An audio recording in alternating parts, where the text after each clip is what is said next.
আজ দুদিন হলো তনু আমাকে ছেড়ে চিরতরে বিদায় নিয়েছে। রাতে কিভাবে সে ঘর থেকে বেরিয়ে হাসপাতালের ৫ তলার বারান্দা থেকে নিচে ঝাঁপ দেয়। আজকের গল্প অভিশপ্ত ডায়েরি শেষ পর্ব।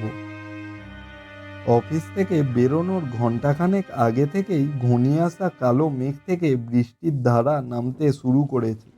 এত বৃষ্টিতে রাস্তাঘাটও প্রায় শুনশান। বুক করা ক্যাব জোরালো আলোর হেডলাইট নিয়ে এতক্ষণে আমার সামনে এসে দাঁড়িয়েছে। ক্যাবে ওঠার পর মোবাইলে অখিলেশের ফোন এলো।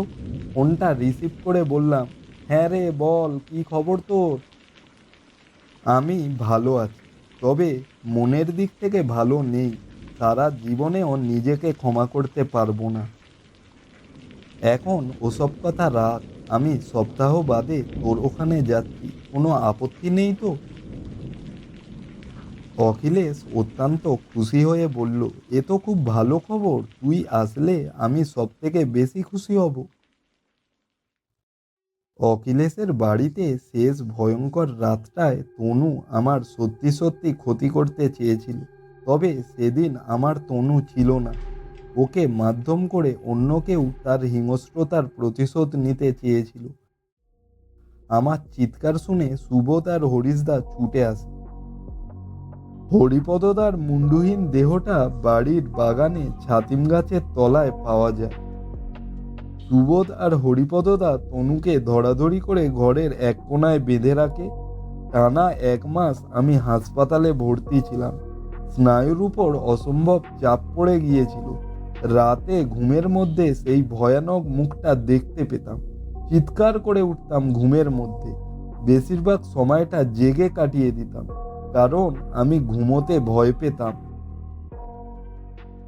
আমার কেন জানি না মনে হতো ঘুমালেই সেই শয়তানটা আবার আমার স্বপ্নে আসবে। একবার তো রাতের বেলায় মনে হয়েছিল সে আমার বিছানার পাশেই দাঁড়িয়ে আছে।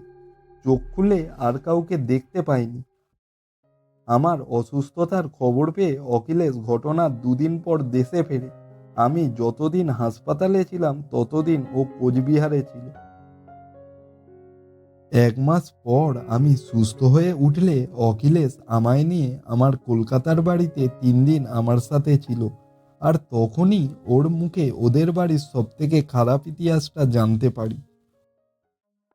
ওদের বংশে বহু বছর আগে সেই সময় বাড়ির ছোট বউয়ের প্রথম সন্তান হিসাবে একটি মেয়ে জন্ম নেয়, যার নাম ছিল স্বর্ণলতা।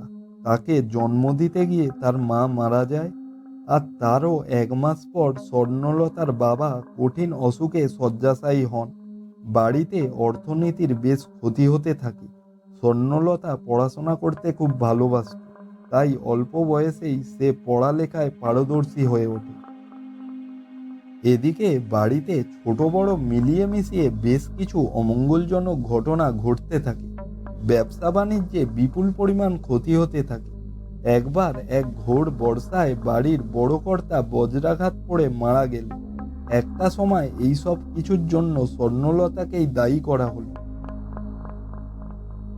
একে একে সবারই মনে হতে লাগলো যে সে এই বাড়ির জন্য অশুভ সংকেত ডেকে নিয়ে এসেছে।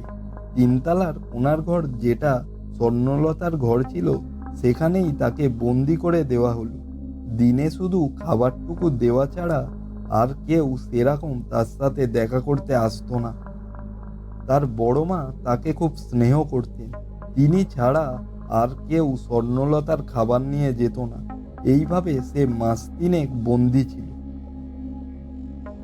আর শেষের দিকে সে এতটাই মানসিক ভারসাম্য হারিয়ে ফেলেছিল যে তার সামনে যেই আসতো তাকেই সে আঘাত করার চেষ্টা করত।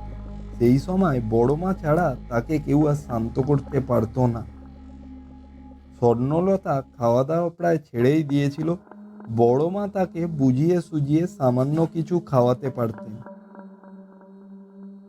প্রতিদিনের মতো একদিন বড় মা সকালে স্বর্ণলতার ঘরে খাবার দিতে গিয়ে ভয়ানক চিৎকার করে ওঠে।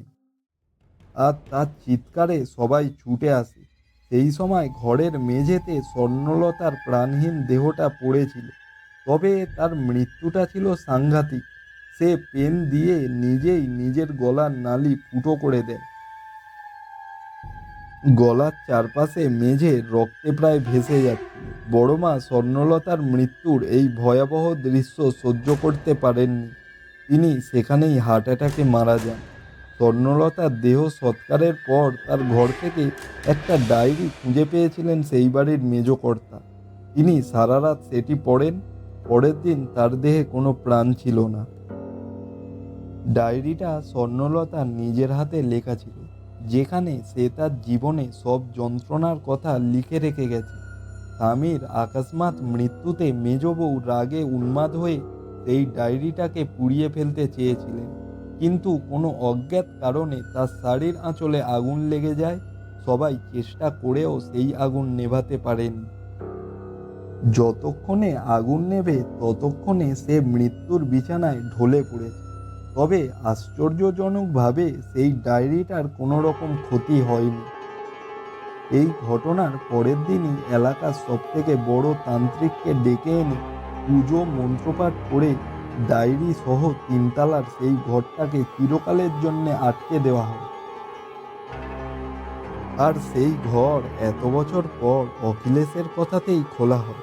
সে এসবে বিশ্বাসী নয়, আর এটাই হরিপদদা বারবার বলেছিল যে এই অভিশপ্ত ঘরটা একেবারেই খোলা উচিত হয়নি, যার জেরে স্বর্ণলতার অভিশাপের ছায়া চারিদিকে বিষের মতো ছড়িয়ে পড়ে। এদিকে তনুর জীবনে আমূল পরিবর্তন এলো। সে ভীষণ হিংস্র হয়ে ওঠে। সামনে যাকে পেত তাকেই মারতে আসতো।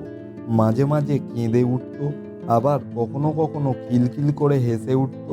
অনেক সময় সে সম্পূর্ণ স্বাভাবিক হয়ে উঠে আমায় খুঁজত, আমায় নাম ধরে ডাকত, আমার কাছে আসতে চাইত।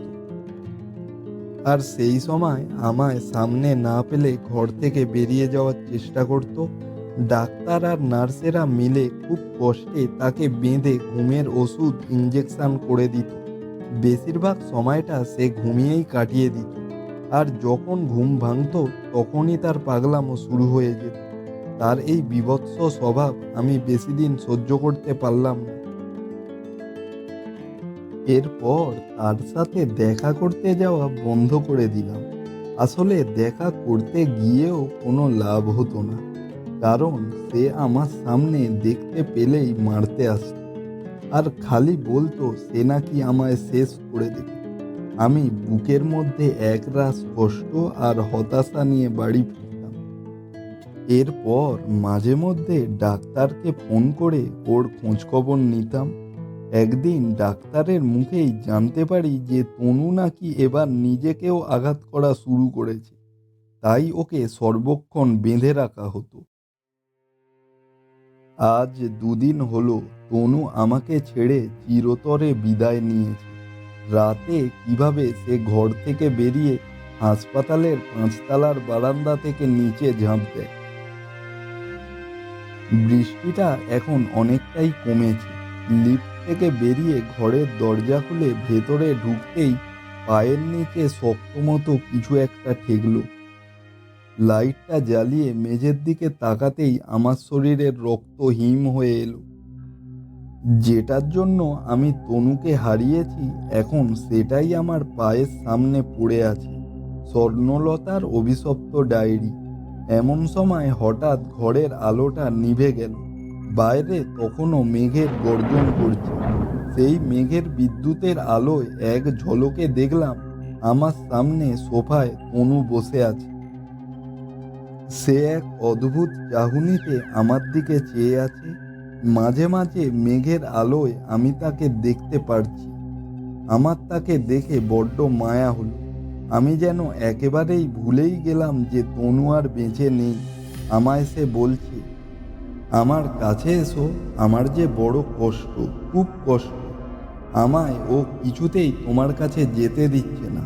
তুমি আমায় ওর কাছ থেকে নিয়ে যাও, প্লিজ কাছে এসো। আর এদিকে আমিও ধীরে ধীরে এগিয়ে যাচ্ছি ওর দিকে। কিসের এক আকর্ষণ আমায় এক মুহূর্তের জন্যেও বুঝতে দিচ্ছে না যে এখন যা ঘটছে এ সবই মায়া। এদিকে 3 বছর কেটে যায়। যে মায়ার জাল থেকে মনোময় আর তনিমা কোনোদিনও ছাড়া পায়নি, ঘটনাচক্রে আজ সেই মায়ার জালে ধরা দিতে চলেছে আরও এক দম্পতি। মনোময় ফ্ল্যাট থেকে তার মৃতদেহটা পাওয়ার পর পুলিশ কোর্ট কাচারি সামলে অনেক কষ্টে প্রমোটার সেই ফ্ল্যাট বিক্রি করার পর্যায়ে আনতে পেরেছে। 3 বছর পর স্বর্ণলতা আরও এক শিকারের সন্ধান পেতে চলেছে। এই যে স্যার, এদিকে আসুন, এই ফ্ল্যাটটা আপনাদের জন্য একেবারে পারফেক্ট। কি মায়া, এই ফ্ল্যাটটা তোমার পছন্দ হয়েছে তো? হ্যাঁ, আমার তো খুব পছন্দ হয়েছে। আরে বাহ, তাহলে তো ভালোই হলো। অজয়বাবু, আমার গিন্নির যখন পছন্দ তখন আমার কোনো সমস্যা নেই। আজ তাহলে স্যার কিছু অ্যাডভান্স পেমেন্ট করে দিন, ফ্ল্যাট আপনাদের। আচ্ছা ঠিক আছে। রাতে দেবজিৎ আর মায়া দুজনেই খাওয়া দাওয়া করে তাড়াতাড়ি শুয়ে পড়ে। সারাদিন ধরে ঘরের জিনিসপত্র ঠিকঠাক করে রাখতে অনেক পরিশ্রম হয়ে গেছে। অনেক গভীর রাতে মায়া ঘুমের মধ্যে শুনতে পায় কেউ যেন তার নাম ধরে ডাকছে। মায়া, ও মায়া, মায়া। মায়ার ঘুম ভেঙে যায়। তখন আর সেই ডাক শুনতে পায় না, শুধু শুনতে পায় কেউ যেন কাঁদছে। বিছানা থেকে নামতে যাবে আওয়াজটা কোথা থেকে আসছে দেখার জন্য, ঠিক তখনই চোখে পড়ল কোলের উপর রাখা লাল রঙের একটা ডায়েরি। আশা করছি শেষ খণ্ডটিও আপনাদের ভালো লেগেছে। যদি ভালো লেগে থাকে অবশ্যই এই ভিডিওটাকে লাইক করে আমাদের চ্যানেলটা অবশ্যই সাবস্ক্রাইব করবেন। আজকের ভিডিও আমরা এখানেই শেষ করছি। Tata, bye bye.